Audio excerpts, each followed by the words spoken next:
Lisa here. Welcome back to my channel, or welcome if this is your first time stopping by. Today we are going to be talking about my shadow work and spiritual decks. I have most of them here. There may be one or two that aren't handy, but I will do my best. Thank you so much for hanging out with me. Before we get started, just a reminder that I am also a deck creator and an author. I will throw a quick graphic up so you can see where you can check out my work if you are so inclined. With that said, let's hop into it. This is my 2025 Collection and Declutter series, and I'm doing my best to get the last bits of this series out before the end of 2025. Otherwise, it would be awfully silly if I'm still talking about my 2025 collection in 2026. But I've been doing my best, y'all. I've been doing my best. And I don't do a collection series every single year, but I've tried to do one every year to year and a half-ish, in that ballpark. So it'll probably be a bit before I do this again, but today we're talking about shadow work and spiritual. They're kind of all in a mishmash on my bed beside me, so I'm going to do my best to move through them in some sort of an order, but I make no promises because, well, here we are. So they're going to be mixed up, shadow work and spiritual, because to me the two kind of tend to go hand in hand, and there was a couple of instances where I wasn't sure if this was more shadow work or more spiritual, but these all have a sort of weight and richness to working with them that I really, really enjoy, and that feel like they sort of hit me in that spiritual place. So let's just jump in without any further ado and start off with the Dark Goddess Tarot. Now I have this as an independent deck. It is now available in the mass market. I believe I have a copy of the mass market guidebook. I'm pretty sure on my shelf somewhere. I didn't go get it because it's enough to collect all the decks for this series. But it's really wonderful. This is by Ellen Lorenzi Prince. I have two decks by her that, well, gosh, where's the other one showing up? That's a problem for another day. I'll figure it out later. Anyway, I was like, why doesn't her other one in this? I categorize things funny. Regardless, the Dark Goddess Tarot is exactly what it sounds like. It is a tarot based on divine feminine archetypes. So we have Hecate, Spider-Woman, Isis, Scylla, Blodeuwedd, Newt, Inanna. You get the point.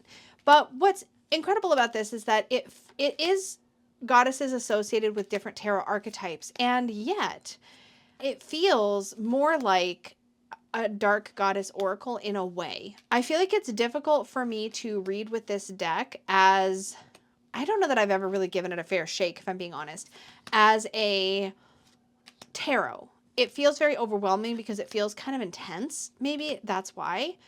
And I've never really considered, and I'm looking at it now kind of trying to think about it, I've never really considered whether the visuals are Rider-Waite-Smith aligned enough for me to feel like it would read well by itself, like as a big group of cards. I wonder if I should give that a shot sometime because I never really have. I've always really enjoyed working with this like a single card pull at a time, and it's so wonderful for that. I really love the borders and the cardstock of the original indie edition, which is why I keep this one. The mass market has bigger borders and the titles kind of partly cover the artwork, and I don't love that. But this is such a great all-arounder if you really want to learn more about all of these different figures or pull in some of their wisdom into your practice. It's never been a deck I felt like I could read with a lot or frequently. This might be another good candidate for a member study. I feel like it'd be a lot. I feel like it'd be a lot, but it could be a good one to maybe see if we could befriend, get to know, practice with. The Norns for the Three of Earth is so great. I feel like if I knew all of these figures super well, like some of them I do, and then it's like, oh, that makes so much sense, right? But if you don't know them all super well, it's much like having a tarot deck where every single card is associated with a different story, fable, or fairy tale. If you don't know all the stories, then you're sort of missing a layer. And so the little guidebook gives you a snippet, I believe, and so does the big book obviously gives you even more to chew on. It's a really great deck, but it feels very intense, like I said, to work with. It's definitely, for me, more of a dark half of the year kind of deal, but it's really wonderful. It's very special, and I think it's worth keeping in my collection for sure. I don't know how much decluttering I'm going to be able to do through this. I mean, I wonder if I'm looking at this through sort of a, should I keep it or should I not keep it? I've got to ask myself the question, is this one I should consider purgatorying? Because it's not something I feel called to reach for. And I think I might, actually. I think I might purgatory this. I don't see myself rehoming this. So before anybody gets excited, and also I don't do a lot of rehoming, especially not quickly. Lately my trick has been, I set aside decks to be rehomed other than really special ones. Like this one is one I'm going to probably put in purgatory for a long time. And I'll probably end up pulling it back out someday. So it's more like putting it in storage than anything. But decks that I actually do decide to rehome usually get set aside for a visit. Peggy and I have now had a table at a local witches flea market twice now. They do it twice a year. And I think we'll continue to do that because I just don't end up having a lot of time to do individual rehoming arrangements like I used to. But sorry if that's disappointing. But mostly just know that if I talk about putting something in purgatory, it's probably going to stay there for a long time anyway. But that's one I think I'm going to actually consider purgatorying because I've tried to bond with it and like learn how to use it, and it's just kind of sitting there. So I think I might purgatory that. Woo, off to a strong start. Next up is the Dream Vision Tarot. This is a recent acquisition, this version of it. I believe my old version of this is currently in purgatory, I believe. But this is the Seed of Light edition, and I absolutely love it. This deck falls into the spiritual, not so much shadow work category. It literally has this energy. I wish I could describe it, but it feels, it feels kind of like working with beings from a higher realm, whether that is angels, if that's how you see it, or spirit guides, cosmic guides, alien guides. It depends on how you see such things. But there's something about the way these figures are illustrated that make them feel angelic to me, make them feel like they are of the spirit realm. And so when I work with this deck, I feel like I'm in communication with that sort of guiding energy, that sort of guiding light, and it feels really potent and beautiful and nourishing. But it also, I love the artwork. It just tickles my brain in the best way. And this new edition, I love the artwork even more. I love the coloring even more. I love the way it's laid out. I love the cardstock. The cardstock has this beautiful shuffle to it. It's much easier to work with than the previous version I had. And so love, love, love, love the size. I love everything about this. So it's fairly new, this edition to me, but I'm obsessed with it. And it comes with a guidebook. And the very first edition of this deck did not. I even love the box design so much. So beautiful. Love that. So that is the Dream Vision Tarot Seed of Light edition. Next up, we have a shadow deck in the Lacrimosa. It's funny because I thought about putting this in with my seasonal decks, and I kind of go back and forth. But I didn't actually reach for this during spooky season, I would say. It feels more like a deck of intensity, I don't really know what the language is I'm looking for. There's something very rich and spiritual about it. Again, this is one where I'm not 100% sure. Is it shadow work or is it spiritual? I'm not sure. The artwork is really, really beautiful.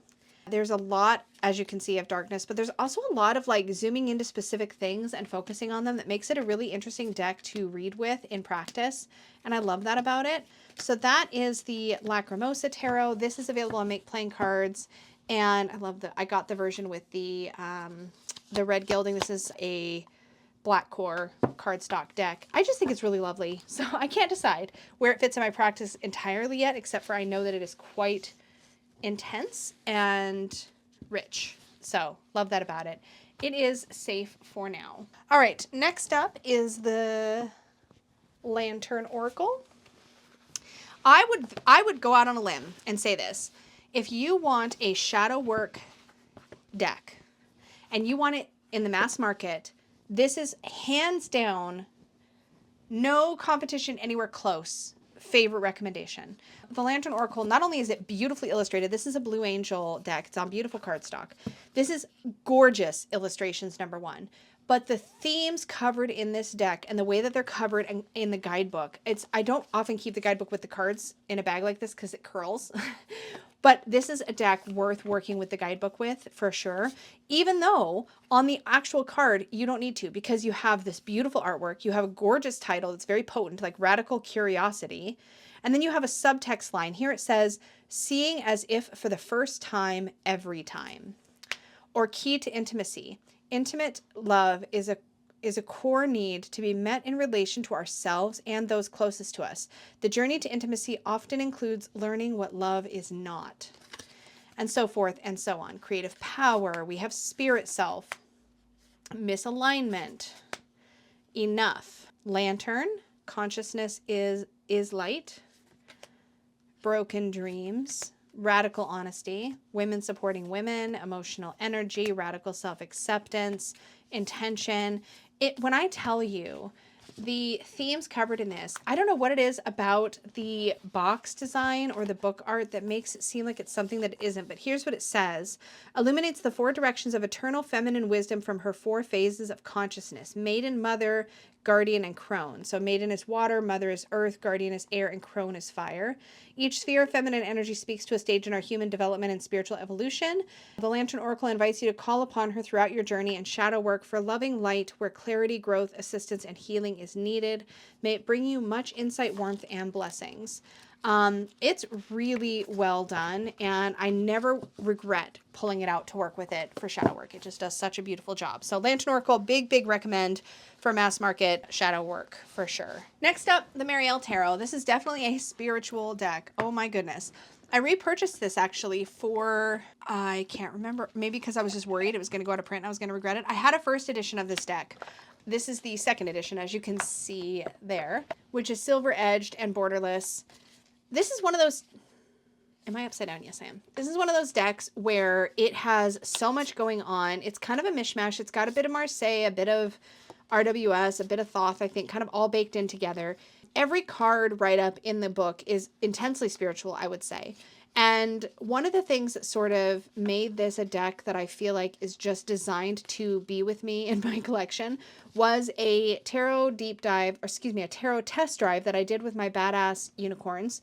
This was, I think, the first tarot test drive we did, actually. And in the process of getting into this deck, we ended up creating this intense reading spread practice with this at its foundation that was all about sort of basically peering into and having a conversation with your soul. And it was so incredible. The readings we did were intense and powerful and beautiful. And this is just one of those decks that I think I would keep as a collector, even if I didn't work with it a lot. One of the reasons it's in its box is because it's not something that comes out like for everyday sort of readings. But when this first was published and I had the first edition, I did do some general sort of life readings and it worked really well. But it is a lot. And I feel like it's one of those decks that if you're the type of person that you want just a few decks that are really just have so much to offer and you can really dedicate the time to getting to know them, really, working with them for a long period of time, in a very focused way, man, this should be on your list as one to consider because it is just that rich and well done. So you're going to hear a lot of the same adjectives from me because apparently I can't vocabulary lately. So apologies for the repetition, but Marielle, fabulous. Love it. Another really good one is the Moonchild Tarot. This is the Shadow Edition. I have put my original on ice. I'm still deciding. Like, I brought it out to rehome and then I changed my mind and now it's in my purgatory drawer and it's just kind of sitting there. But I love this Shadow Edition. I love the box of the regular edition more, but I love the coloring of this edition the best. Seek the Unseen. And this one does have a slight tilt toward shadow, but I mean, really, I think that's just the coloring and the fact that it's got this more dusky purple kind of darker vibe. I love that sort of mauvey purple, dusty purple gold that's going on here. The artwork is stunning. There were some changes to the artwork in this particular version that I just happened to really prefer. When I put them side by side, hands down, this one beat out the other. I like the slightly tip toward cooler tones. There's still a lot of gold in this deck. There's still a lot of warm tones, but there's also a lot of these more, I would say, neutral. There's this like more neutral, which makes it work really well with a mass market oracle deck by the same creator called the Dreamgate Oracle, and I do like pairing them together. But one of the things that makes this a more spiritual deck for me is that it's very reflective, and the guidebook does a really good job of inviting you in with journal prompts. So for example, you have an inquiry and you do have, I guess that's it. I think it's the inquiry that I'm thinking of. I feel like there was something else here. Yeah, like there's inquiry and there's also affirmations. That's what I was looking for. I thought there was also through the majors, but maybe not. Interesting. But this makes a really good one. I've used this as a bedtime deck actually because I find decks with journal prompts do really well as like a bedtime poll because the prompt can be like a question you can reflect on or journal about as you're getting ready for bed. And I really like that. The one thing I miss is all of the embossing and texture that was on the outside of the first edition box. It's really special that way. But box aside, I do love this. Plus, when Peggy had her embroidery machine, she helped me to sort of design this. It's essentially like the glyph that you see here, kind of. It's a little bit hieroglyphic, but this has two types of crescents and then a full, and I wanted the dark and the full both represented. So Peggy tweaked it and we made this design, and then she did it for my Moonchild in the white and gold to match my first edition, but with a purple liner. Peggy Bag Nostalgia is also a part of it. Anyway, so that's the Moonchild Shadow Edition. Love this deck. It's safe. It's safe. It's safe. I'm trying to keep myself organized as I go. Okay, let's talk about the Marys. I'm having mixed relationships or mixed feelings about these, and these are not inexpensive decks. These are very, very expensive decks. But I've been working with them all year in my envelope reading. So let's just talk about it. So these are the Mysteries of Mary decks. So I have all three of them. So I have the Mysteries of Mary, which is the first one. And this is a deck, if you aren't familiar with these are all based on Mary, obviously Mother Mary, to a degree. Well, actually, I shouldn't say that. This one's based on Mother Mary. And it's all made with these, I mean, it's just spectacular how every single one of these cards was made by the creator, who is Hetien, I don't know how to pronounce her name, I'm so sorry, Grobler. She created these like little mini, I forget what they're called, altars, dioramas, and then each one got photographed and turned, like they were all made for all the tarot cards, right? I think they were made for the tarot. And just such a labor of love, so much work. Obviously, a lot of material expense goes into creating this. And again, these decks are very expensive. And the books are really good.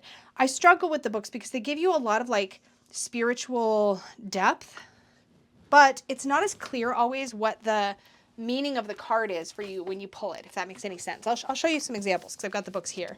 So for example, in the Mysteries of Mary, which is the one we're looking at now, one thing that I find helpful is you have the name of the card. You have these really long entries that kind of get into what is pictured in that diorama, what does it mean, like what's represented and why is it important, that kind of thing. But there's also this little quote here, which sometimes helps. So there's there's a little bit of guidance.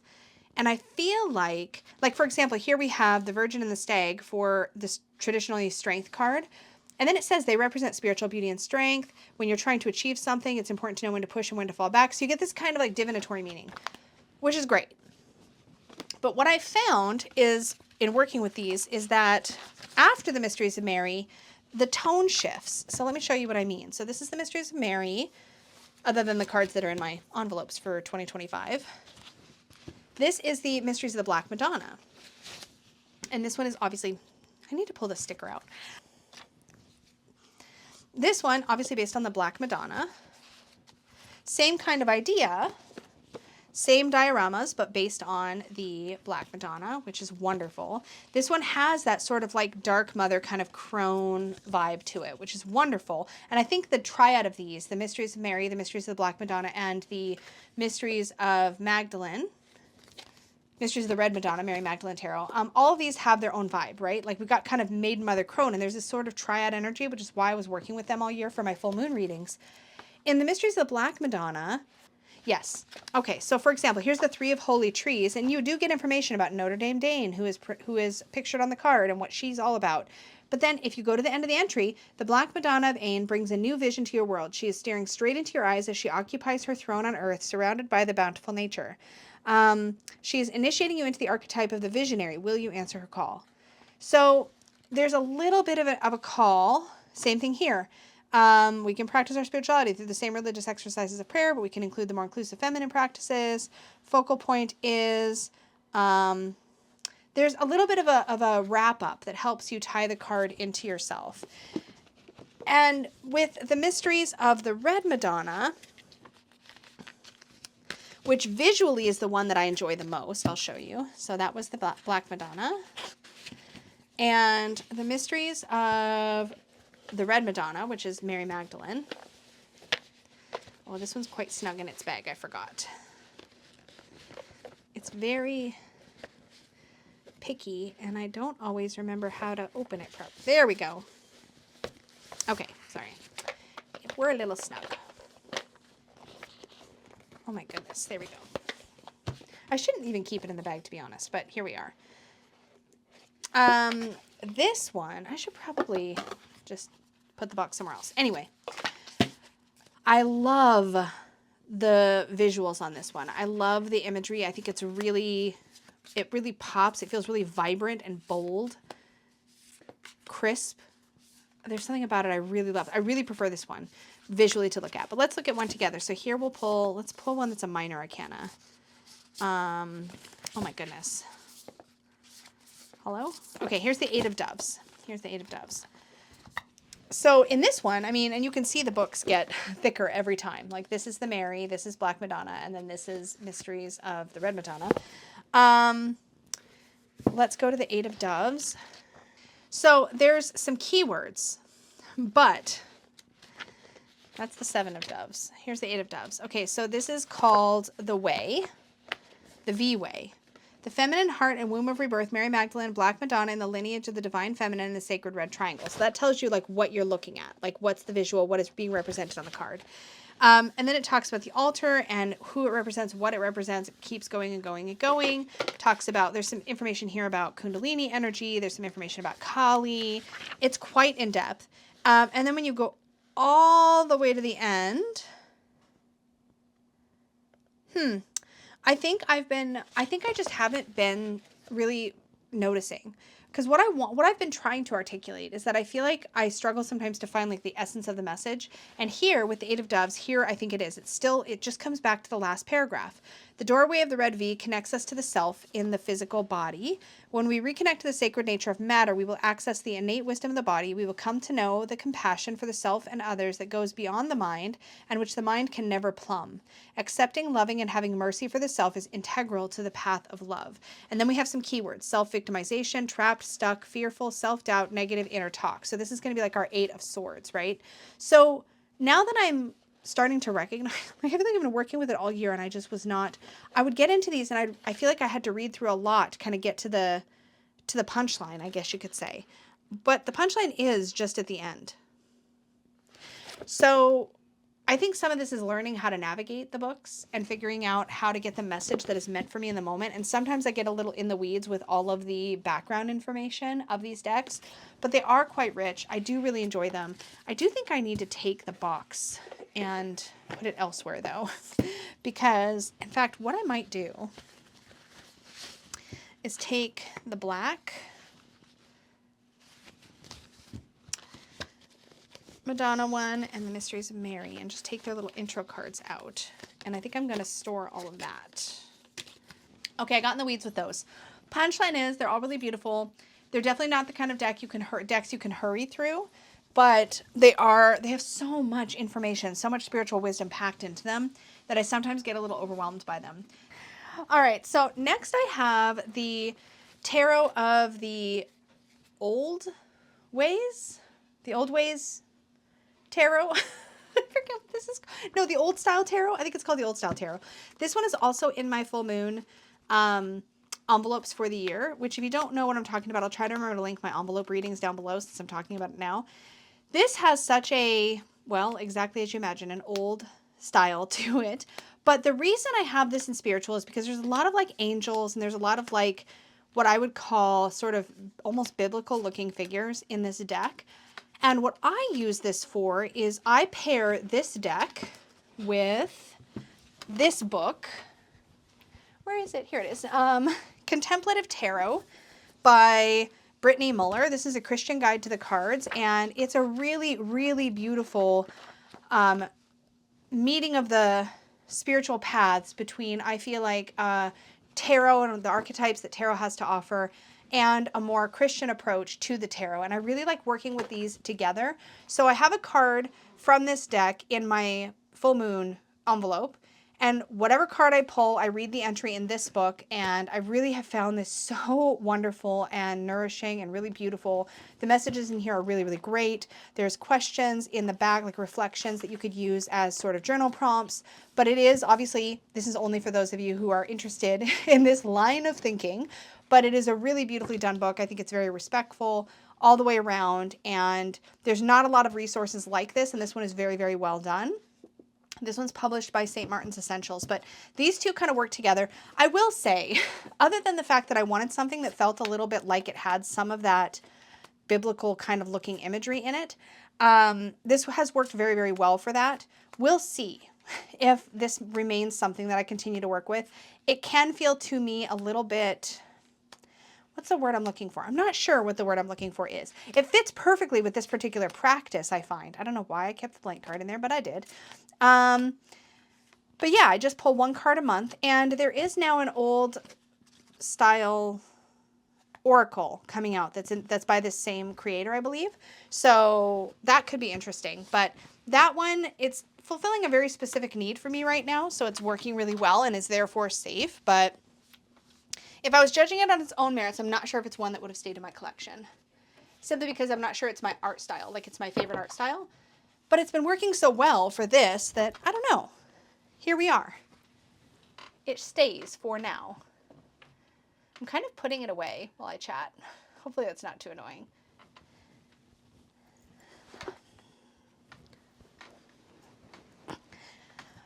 Okay, the next deck is definitely a shadow work deck, and that is the Reclaim Oracle. Man, if you want a deck to help you work with, identify, think about, unbottle your emotions, it's this one. This is by Marion Costentin? Yeah, Marion Costentin. This is the first edition. There have been many changes to this deck, by which I mean it's gotten bigger, and the cardstock has changed and things like that.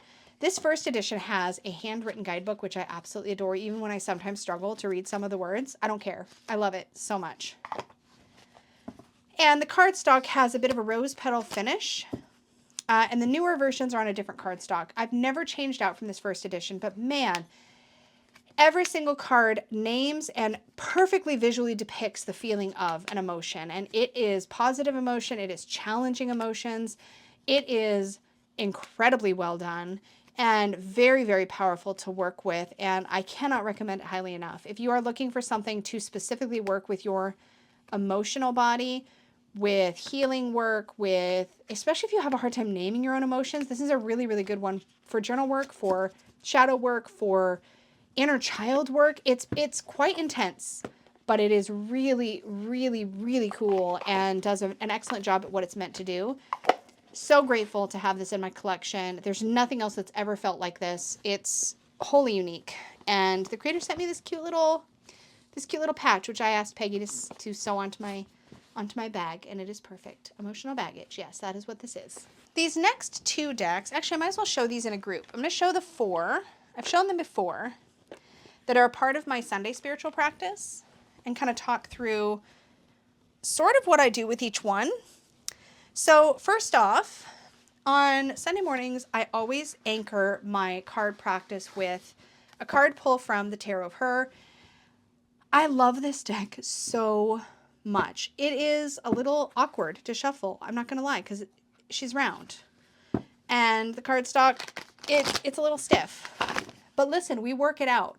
We work it out and we don't complain because it is absolutely beautiful. This is the first edition. There is a newer edition that is on Kickstarter at the time I'm filming this. It'll be done definitely by the time you see this. But the new edition, they've added a whole reworked Major Arcana that...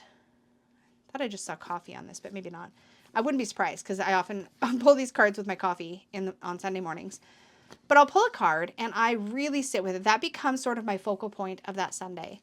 And I love how beautiful the art is. It feels like it connects me to the divine feminine, which is something I'm really looking to do intentionally on Sundays. I like having this anchor my practice in what Mother Earth has to say to me, what the divine feminine or goddess energy has to say to me for the day, or really for the week. So it's just become an anchor point. And I absolutely love it. I think it does a beautiful job. The guidebook contains usually a little reflective question. And there's, of course, keywords read on the cards, which is just wonderful for working with. When it comes to just pulling this out and doing readings with it, I think it works really well. But I tend to use it as part of my Sunday practice, and it's kind of slotted itself in just so perfectly into that space. Really, really anchors it. So I start my Sunday practice with a card from here. And then I sort of finish my Sunday practice with a card from this deck, which is the Art of Love. Oh, what's it called now? Tarot of Light. Art of Love. So again, you're going to see some more, some images in this card that look kind of vaguely Christian or angelic. If that's not your thing, this deck may not be your thing. There's one card in here, at least one. That's one. There's another one that looks like it's very specifically like Jesus, which could be not great for some people. It's actually what I love about this deck. now. I didn't before. Before I was just like kind of looking past it, but I will pull a card from this too. And these two decks, they create this kind of bookending around some of the spiritual work that I do on Sundays for myself, and I really find it to be beneficial. This also has a wonderful guidebook with wonderful guidebook entries. This is also a deck that I use a lot for romance readings. I find that it does a really good job if you take it out of that sort of spiritual box, which is where I've totally pigeonholed it into. It actually has always been my favorite for like long-term relationship readings. I feel like it does a really good job sort of with the keywords and something about the gentleness in the artwork and the emotiveness in it. It really speaks to the kind of issues or themes that can come up in long-term committed relationships. Whereas if I'm looking at something for a new relationship or something a little fresher, I might pull a different deck like the Bonfire Tarot. But anyway, that's a side rant. For spiritual work, these two form a part of my Sunday practice. So this one is called The Illuminated Deck of Holy Souls, and it is by the creator of, I always forget, it's like a Nevada deck? An Arizona deck? Oh my gosh, somebody's gonna be screaming. It's got like aliens and Western themes, like cactuses and aliens. Oh my gosh, you all are gonna hate me. Anyways, it's the only deck by that creator I have. But it's based on the saints. And I don't have a Catholic upbringing. I really am only learning about the saints mostly by working with this deck, if I'm being like for real. And what I love about it though is that it's got a little message, each saint that is referenced in here. And there's like, obviously there's a lot. And it's on beautiful cardstock, which is also lovely. And I love the color. I love how brightly colored all the stained glass is and all these like bright neons and such. But along the bottom of every card is like a little sort of prayer to the saint. And it says, so like, for example, Saint Valentine, help me to, it's so small. Help me to spread kindness and care and to cherish others with a heart full of selfless love. And so what I do is I pull a card and I put it in my weekly planner, on a weekly planner page in my spiritual planner. I'll put it on there as sort of like a, I don't know, like a goal for the week, I guess, like a theme for the week. I find the little, I don't know what you call them, petitions on here just to be really, really beautiful.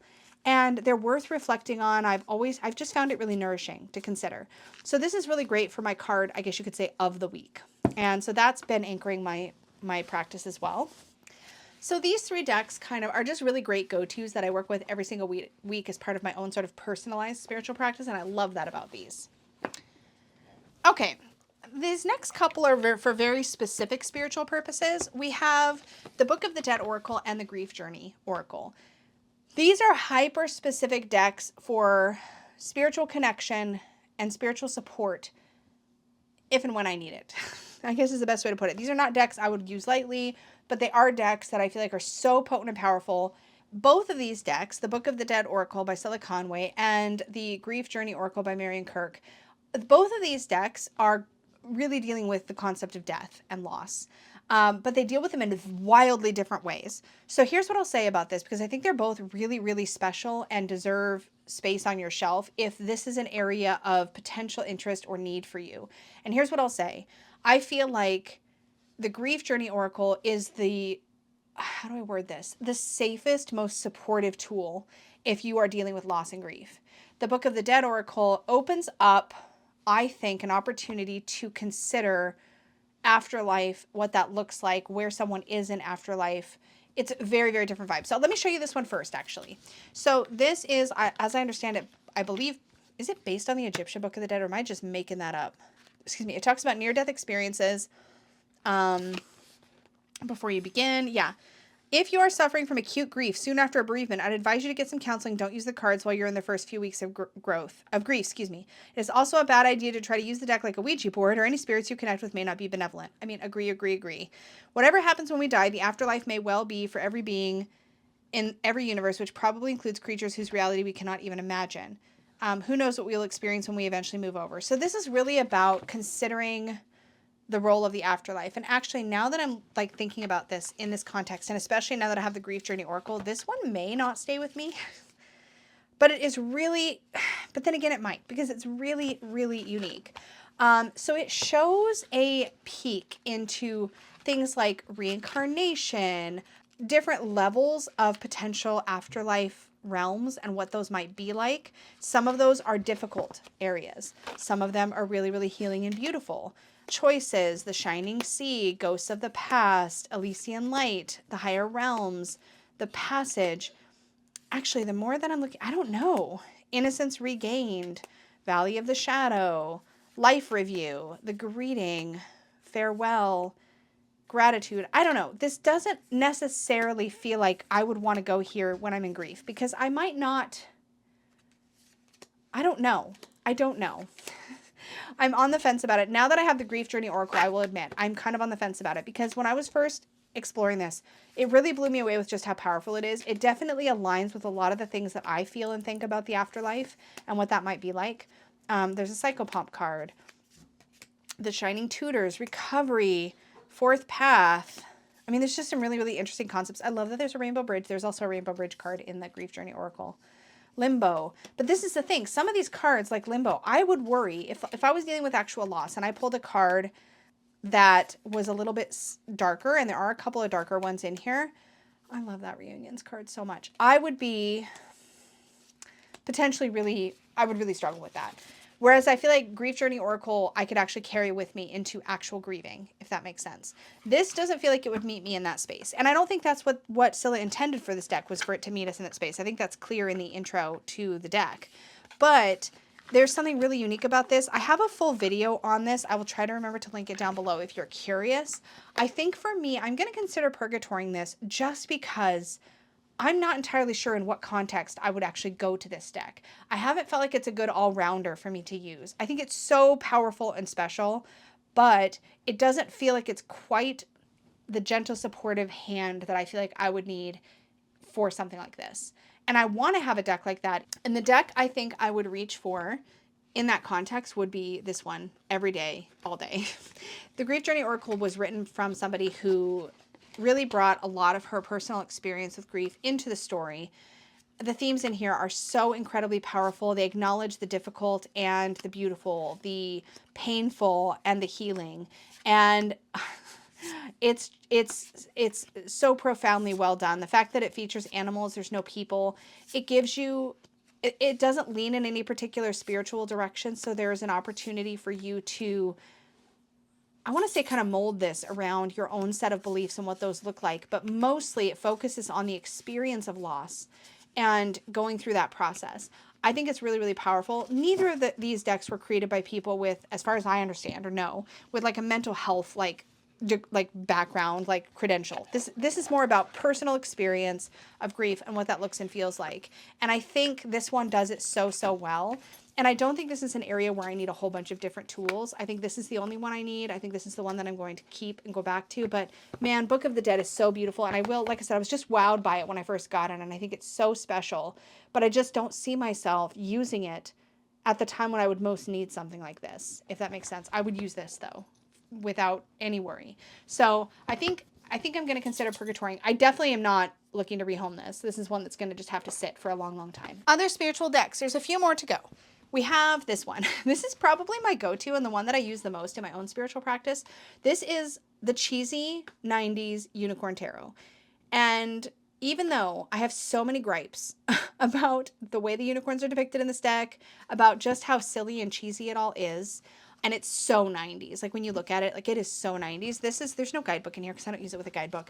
I use this almost every single day because, and I've talked about this a bazillion times if you've watched my monthly deck reviews. I try not to do it every single month, but I tend to talk about it a lot because it's just part of my practice.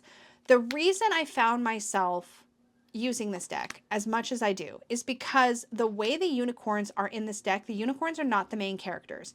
And the funny thing about that is that was the thing I hated about this deck when I first had it. And I actually rehomed it. I had an original copy when this was actually like new and out on the shelf. Kept it for years and years and years because it was the only unicorn tarot I knew about. And I let it go because I never used it. And I was always annoyed by it. I was like, why are the unicorns just in the background? It's like they just slapped a unicorn on every card. But the funny thing is, when I repurchased it, for nostalgia, I repurchased it for nostalgia, honestly, because I'd had it for so many years and I'd let it go. And when I repurchased it, I noticed that instead of it being a unicorn slapped on every card, I started to notice that the unicorn was sort of in this empathetic position in every card where it was offering support. It was present with whatever the people on the card were experiencing in a way that felt like company, like someone like solidarity, like someone going through it with you, like drawing near to you when you're struggling, or drawing near to you when you need a guide or a little bit of advice. Like this is such a great example. Here we have two people in the Three of Swords. We have two people who are clearly at odds. They're clearly in pain. The unicorn is showing the way away from this situation. In the Knight of Rods, the unicorn is the support beneath our Knight of Fire. In the Hanged Man, the unicorns are what the Hanged Man is dangling from. It's wholly unique in this way. Once I looked at it through this lens, it just completely transformed the way that I viewed it. And so I started using this deck to pull every night before I go to sleep. Most every night. I'll just shuffle and draw a card. I don't write anything down, but I sit with it. This is a great example. And what I would do, the question I ask, or what I contemplate as I'm shuffling, is where did God, Jesus, spiritual guides, spirit, the universe, whatever like label you want to put on it, but where was that support for me today? Where was that today? It's a sort of a reflective practice. And so in this example, let's say I pulled the Nine of Swords. Here you see somebody in fear and anxiety, like really just all up in their head in the Nine of Swords. That's a very difficult card. And here we see this young unicorn nuzzling at her hand. And it's like, even in your fear, like spirit is right there with you. Deity is right there with you. Like angels are right there with you. Like whatever your way of looking at that spiritual guidance is, right there with you. Here in the Five of Pentacles, being the muse, trying to get them on their feet again. How can they find their footing again? And I don't try to analyze this too hard through a Rider-Waite-Smith lens. I just try to look at what is happening on the card and what do I know about that card, and what is the unicorn's role? How are they helping, or how are they guiding, or how are they supporting, or how are they teaching? And it lets me look at the tarot and also my day through a slightly different lens. Like where I was struggling and focusing on everything going wrong, here this unicorn is like, hello, look at these two upright cups, and like everything's okay. And so I find that just the way that it's illustrated, it makes me think of things in a different way. And I love that for this. People have asked me if there's other decks that kind of do that same sort of thing, but maybe without unicorns. And there definitely have been some great suggestions. If you're watching this video and you have one that comes to mind that you want to suggest to people, please do. I have seen, I think it was called Everyday Enchantments by Poppy Palin. That one was referenced because there's lots of little like pixies or fairies type creatures that show up in the cards in a supportive role. There's been other ones I think of, but I can never think of them on the fly. They always fly right out of my head whenever the question comes up. But there have been some great suggestions. But just think about decks where you see something. Maybe it's like a deck where it's people and animals, and the animals are playing that supportive role. That might be a great one. That kind of thing. Think about that kind of thing, and you'll be on the right track. But this has just been such a nourishing practice for me, and I love it. And lately I've been pairing it actually with my Unicorn's Journey Oracle. I'll pull this card, and then I'll pull my Unicorn's Journey Oracle card and do either think about or write about 1 or 2 or 3 of the journal prompts on my Unicorn's Journey Oracle, and that works beautiful. Which if you don't know what I'm talking about, I'll show you so that I'm not like not talking about my own stuff. But it's this deck. Because in the guidebook, I literally designed it so that every card has 3 journal prompts under it. So I found that really nice for bedtime reflections as well. So these two pair together really, really, really great. So that's how I've been using those. The Mary Magdalene Oracle by Megan Watterson. Man, I tried to declutter this and then I pulled it back out because I missed it. I find this really great for bedtime pulls also. Not the biggest fan of the artwork, but I really like the illustrations. This is by Megan Watterson, is the author of Mary Magdalene Revealed. And as easy breezy bedtime Mary Magdalene decks go, this is such a great one. I just really like pulling the card and then reading the entry from the guidebook. Again, not my favorite artwork, although I have to admit it has grown on me over time. I love the themes covered in here. I find them really soothing to consider and think about before bed. I find it really grounding and anchoring, and it just felt really, really good to work with this deck. I don't have any complaints. The entries are very digestible. They're not overly long. And each one has a little soul voice meditation that's kind of like a reflection point. Again, this works as a journal prompt or just something you can think about. And those kinds of things work well for me for bedtime. They just give me just a little something to sit with. It definitely takes me out of the mundanity of my day, which I really appreciate. Along that same vein, at bedtime, I also sometimes like pulling a Mother Mary Oracle. So this also lives in my little bedtime basket of decks. Super comforting. These have some beautiful artwork on the front, all Mother Mary inspired. And on the back is just a sweet little message. They're very soothing. They're very comforting. They're very like Divine Mother kind of vibe. And just lovely, soothing before bed. So if I'm in a space where I need that sort of soothing energy before bed, this is the one that comes into rotation. I would say the Mary Magdalene deck feels a little bit more thought-provoking, a little bit more maybe not pokey, but just a little bit more maybe growth oriented. This is more soothing oriented. So I would say if I'm wanting more of that growth thinking, then Mary Magdalene, Unicorn's Journey Oracle are ones that I go to. If I'm looking for something more soothing, this one is really great. This one pairs really well with the Guardian Angel Tarot, which has really comforting messages on it too. So if like you're just going through a period where you're kind of struggling, decks that are so soothing and like kind of hold you a little bit are really lovely during times like that. And we're going to finish with my #1 shadow work deck, which I usually use in tandem with its buddy, but this is the Wisdom of the Shadow. This is the full size. I also just recently got the pocket, but it's over there. So I'm just going to show you this full size for right now. This is such a potent and powerful deck for shadow work, and I really, really love it. I would say, if I had to pick, I would say that the Wisdom of the Shadow is my #1 indie pick, and the Lantern Oracle is my #1 mass market pick. And I don't know if you can tell from today's video, but I actually don't have a lot of dedicated shadow work decks. I really just have, I would say like Reclaim Oracle, Lantern Oracle, and Wisdom of the Shadow are basically it. I also have for tarot, the Deviant Moon Tarot. That also falls into another category in my collection, so I didn't bring it into this one. Really, really great. Really, really good. Not pictured. I'm just going to briefly mention because I have them right now at work because I've been pulling cards in the morning with my coffee. But also in this spiritual section, I put the Earth Song Oracle, which I'll hopefully try to find a picture and throw it on the screen for you. The Earth Song Oracle and the Earth Woman Tarot are both by, I forget her name right now, but they are by the same artist. And they are absolutely beautiful. They are what I would say is sort of the mass market equivalent to decks like the Tarot of Her, the round deck that I showed near the beginning of this video. They have that sort of divine feminine, Mother Earth kind of vibe, and they feel very comforting and nourishing. They also they're just so lovely to work with. I love them both so much. They work beautifully as a pair. Actually, I do have the, hold on. I do have the Earth Woman Oracle because I repurchased it. Earth Song Oracle. I don't have the Earth Woman Tarot, but this is my old version, my old copy of the Earth Song Oracle. And the only reason I repurchased it is because there's one card cut funny, and it sticks up just above the rest, and it was past a return window, so I purchased myself a new copy. But that's how much I love it. I don't do that very often, because I have plenty of decks. But this is the Earth Song Oracle, and it literally shows the divine feminine as landscape. So like, for example, here's lake, and this goddess figure is in the water. And it talks about contemplation, peace, meditation, slow down and be still. Air says, what a powerful and stabilizing tool your breath is. And we see divine feminine in the air. Star, the divine feminine as the star. You get the idea. I love that this literally shows embodied divine feminine energy in the world. I think it's really beautiful. And this pairs with the Earth Woman Tarot, just in the best possible ways. Again, same artist, so the visuals look really good together. But man, I have been working with them, like at the time I'm filming this, it's November when I'm filming this part of my collection series, and these have been with me all month long. So that's why I don't have them here on my table. But this is my old copy because I'm going to be rehoming this version, probably at the flea market. So come visit me in Port Moody in the spring. And you might get a chance to snap it up. All right.